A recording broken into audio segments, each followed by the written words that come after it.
there's been this story about a Twitch star who apparently was now being, her face was essentially grafted onto AI pornography. So as a not fan of pornography, as a person who thinks that pornography is one of the scourges of Western public life, I have a lot of sympathy for this person. So her name is QTCindarella, that's what she calls herself. Her real name is Blair. And she was a victim of deepfake porn. So people pasted her face onto a pre-existing adult video to make it look like she was appearing in the pornography. And people were making fun of her because she was emotional about this. Here is what she sounded like. If you are able to look at women who are not selling themselves or benefiting off of being seen sexually. It feels so weird seeing QTCindarella on the Daily Wire. It's going to feel doubly weird when Ben Shapiro ends up defending her. I don't know how to feel about any of this right now. I'm going to be honest. It's like breaking my brain a little bit. What an odd, strange timeline. Of course, the reason why Ben Shapiro is going to be defending Cutie is not because like he cares about women. Of course not. It's because he is anti-pornography. But, you know, they're broken clock, I they're guess. Not selling it. They're not platforming it themselves. If you are able to look at that, you are the problem. You see women as an object. You should not be okay doing that. And it should not be a part of my job to have to pay money to get this stuff taken down. It should not be part of my job to be harassed, to see pictures of me nude spread around. It should not be something that is found on the internet. It shouldn't be. That shouldn't be a part of my job. And the fact that it is exhausting.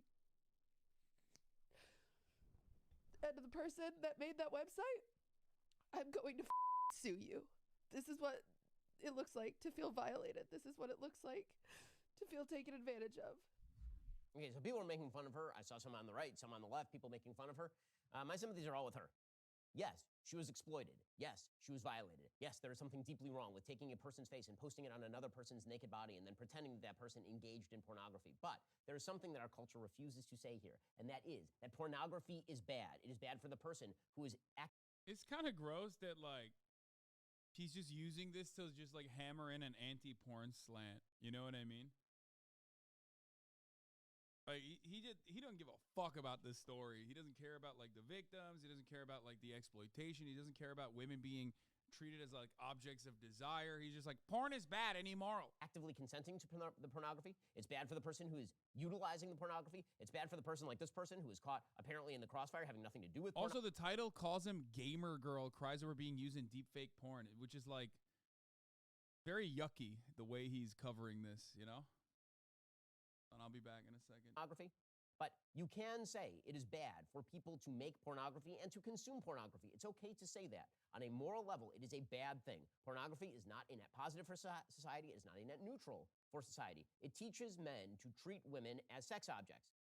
Obviously, this is the case. And whether women consent to it or not, it is still wrong, by the way. It's particularly wrong for her because, as she says, I didn't even consent to be part of this, and now you're treating me as a sex object by pasting my face onto nudes of somebody else. And she's totally right about that. But we can also add that even if she had consented to it, which she did not, it would still be wrong.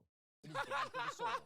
Human beings bro, dude, I love this. It's awesome because, like, the reason why QTCindarella is upset about this is because it undermines a woman's wishes. It sexualizes a woman. It objectifies a woman against their consent. The primary conversation should be around consent. But of course, immediately Ben Shapiro sidesteps from consent and delivers a scathing hot take that, again, devalues and destroys a woman's right to choose to do whatever the fuck she wants with her own body. Like, his anti-pornography take is so insane that he has to fucking run around and be like, women should not be able to consent to pornography. It's still bad. Like, what the fuck?